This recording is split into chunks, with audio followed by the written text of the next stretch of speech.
Female of F1.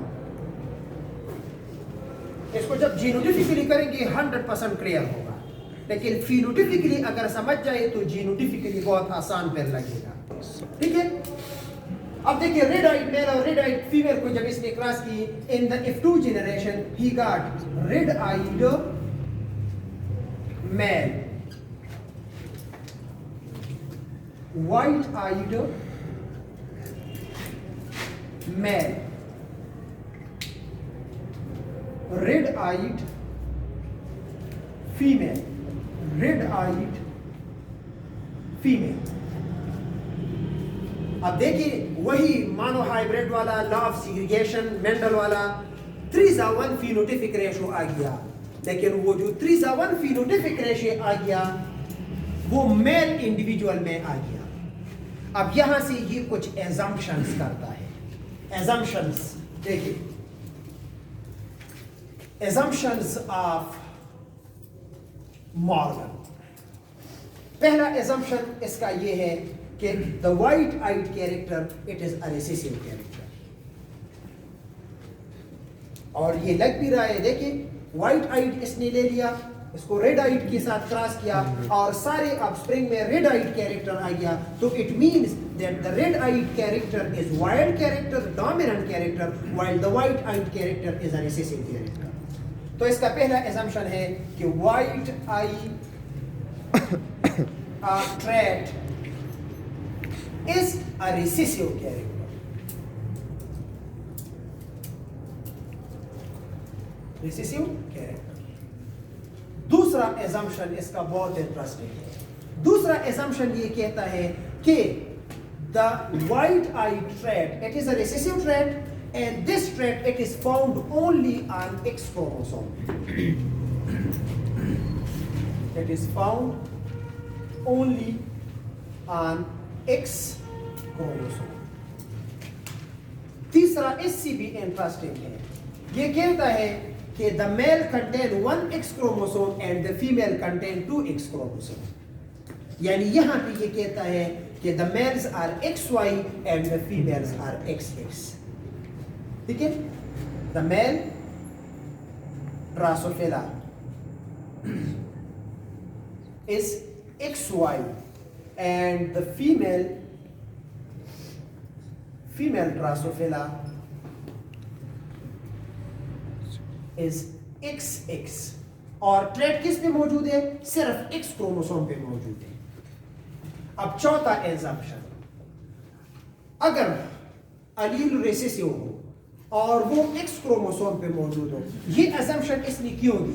इसने इसलिए दी, देखिए वाइट आइड कैरेक्टर पहले कम किस पे था?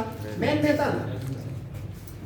F1 में से गायब हो गया और F2 में से ये दोबारा अपीयर हो गया, लेकिन अगेन मेल में अपीयर हो गया.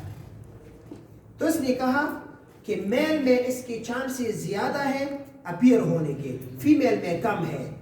तो अगर मेल में ये अलील एक हो तो अपने आप को एक्सप्रेस कर लेगा, और फीमेल में चूंकि 2 अलील्स हैं तो अपने आप को इसलिए आप बाद में एक्सप्रेस करेंगे. तो फीमेल में एक्सप्रेस नहीं हुआ और मेल में एक्सप्रेस हुआ, तो इट मीन्स कि मेल में से 2 क्रोमोसोम है लेकिन वो दोनों डिफरेंट है.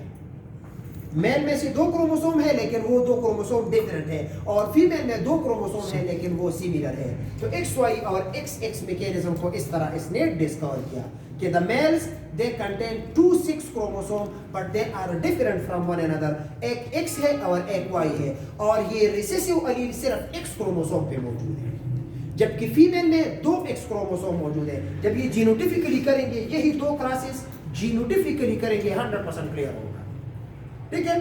चौथा एजम्पशन ये लेता है अब कि अगर अलील रिसेसिव हो और X क्रोमोसोम पे हो तो it will appear more in male as compared to the female population. और ये लग भी रहा है,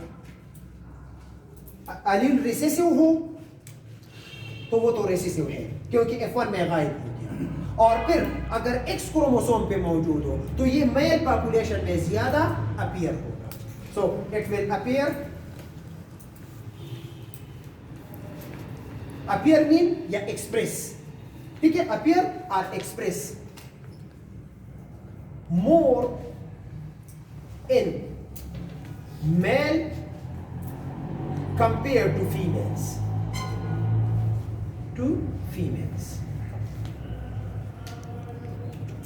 جینیٹکس میں آج اس ایزمپشن کو کہتے ہیں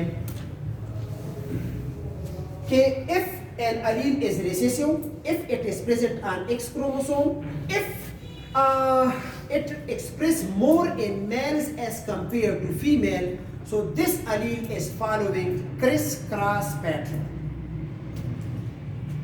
It will follow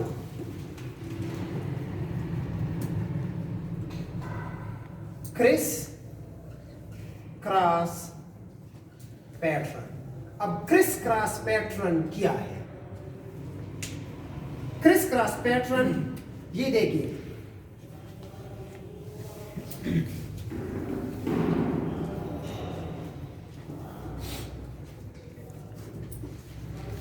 suppose human consider کر لیں، یہ آدمی ہے، یہ اس کی بیٹی ہے، اور یہ اس کا کیا بنے گا؟ نواسا بنے گا، یہ نواسا بنے گا. یعنی دیکھیے یہ ایک آدمی ہے، ایک عورت سے شادی کر لیتا ہے، اس کے بچے آ جاتے ہیں، تو اس کے جو بچے آتے ہیں، اس آدمی کے جتنے بھی بچے آئیں گے وہ اس کے سن والا ڈاٹر ہوں گے، تو یہ جو فیمیل ہے یہ ڈاٹر کنسیڈر ہوگی.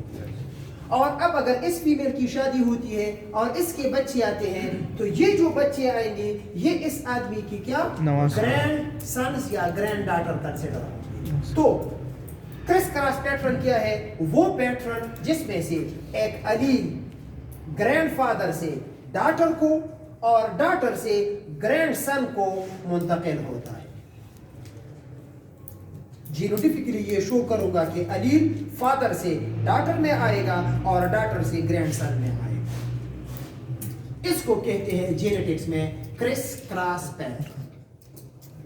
ٹھیک ہے، آئی the allele transfer from. تو لقمان یقین والی بات یہ ہے کہ نہیں ہے؟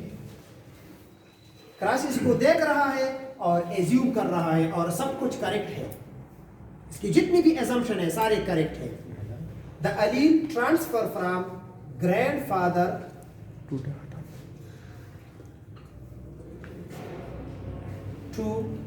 daughter, the allele transfer from father to daughter of F1 to grandson of F2.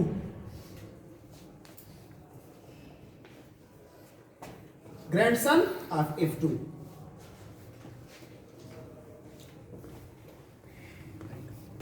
اچھا جی، اب اس کو جینوٹیفکلی لیتے ہیں، یعنی لیٹ ٹیک دا کنڈیشن جینوٹیفکلی کہ یہ جو ایزمپشنز مارگن نے دی ہیں اس کو بھی اپلائی کرتے ہیں اور دیکھتے ہیں کہ یہ کریکٹ ہے یا نہیں. Let according to Morgan the male ڈراسوفیلا